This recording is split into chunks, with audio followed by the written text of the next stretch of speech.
Hey all, today we are going to discuss about Pierre-Robin syndrome, which is also known as Robin sequence, Pierre-Robin anomaly, Robin complexes, Pierre-Robin malformation, because it was proposed by Sir Pierre-Robin, right, which is a French physician.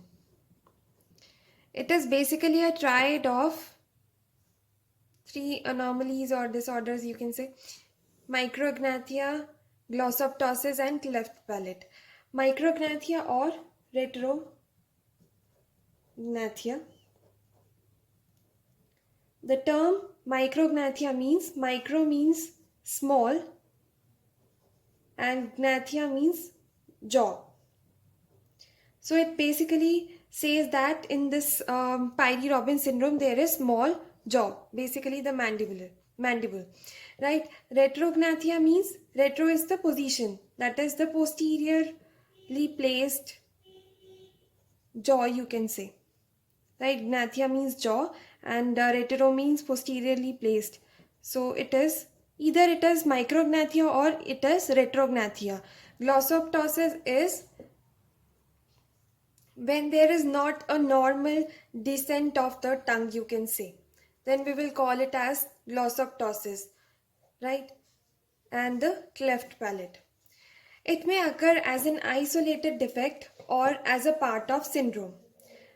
Syndromes such as Stickler syndrome, velocardiofacial syndrome, Treacher-Collins syndrome, and fetal alcohol syndrome, these are the syndromes which are associated with Pierre-Robin syndrome. The primary defect in Pierre-Robin syndrome is basically arrested mandibular growth, which will lead to glossoptosis, right? And due to glossoptosis, it will lead to cleft palate. Occurrence of micrognathia, that is the small jaw, was explained by three theories, that is mechanical theory, neurological maturation theory, and dysregulation theory. In mechanical theory, there was in vitro constraints limited the mandibular development. Due to limited mandibular development, it led to micrognathia, that is the small jaw. If the jaw is small, then tongue positioning will be abnormal. Normal descent of the tongue will not be there, right? The tongue will be retro positioned, you can say, which will lead to hampered fusion of palatine shelves, you can say. So fusion of palatine shelves will not occur, which will lead to cleft palate. So according to this theory, if the mandibular development is not taking place properly, it will lead to glossoptosis and will ultimately lead to cleft palate, right? But in neurological maturation theory, it suggested that if there is a delay in neurological maturation, it will lead to inability to engage in mandibular exercises. Therefore, the mandibular development will be hampered, micrognathia will occur. And due to micrognathia, cleft palate will be. Dysregulation theory, which suggests that motor and regulatory organization of rhombocephalus, which is a part of brain, results in major problem of ontogenesis. Ontogenesis is normal development of an individual, organism, you can say.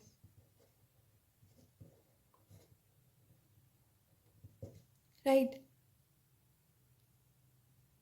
Now the clinical features of Pierre-Robin syndrome. Firstly, it is a congenital defect, very important. Congenital defect, it means since birth, right?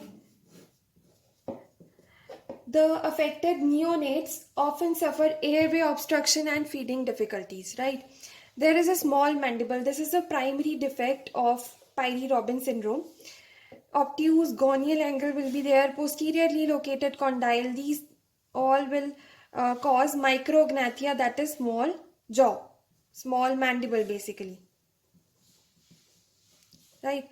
Or retrognathia due to abnormal positioning of the jaw, that is posteriorly placed mandible, will also cause this syndrome.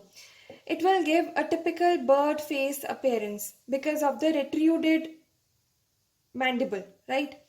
Due to retruded mandible or the small mandible, you can say, or micrognathia, it will lead to glossoptosis, causing abnormal positioning of the tongue.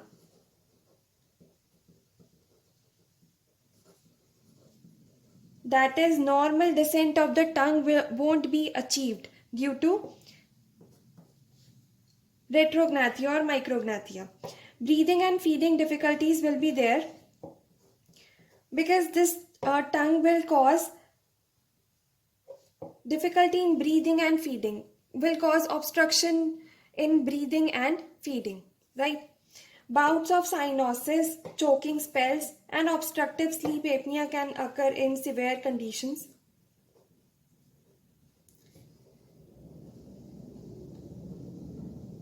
As there is not a normal descent of tongue, it will lead to cleft palate because the tongue will obstruct the normal fusion of palatine shelves during development, right? Due to glossoptosis, right? Other findings such as otitis media, hearing loss, nasal deformities, dental and filtral malformations are also seen, right? Rarely central nervous system defects such as language delay, epilepsy, hypotonia and hydrocephalus may occur. Now the treatment part. Treatment should be done in a multidisciplinary approach. Firstly, airway obstruction should be treated. Otherwise, the neonate will die, right? Treatment should be done. Obturators, so that the neonate won't have any breathing or feeding difficulties, right? This is for the cleft palate to seal that area. In severe micrognathia, right, surgical intervention should be done. Surgical interventions so that the neonate can respire properly. Otherwise, the neonate will be dead, right? Thank you.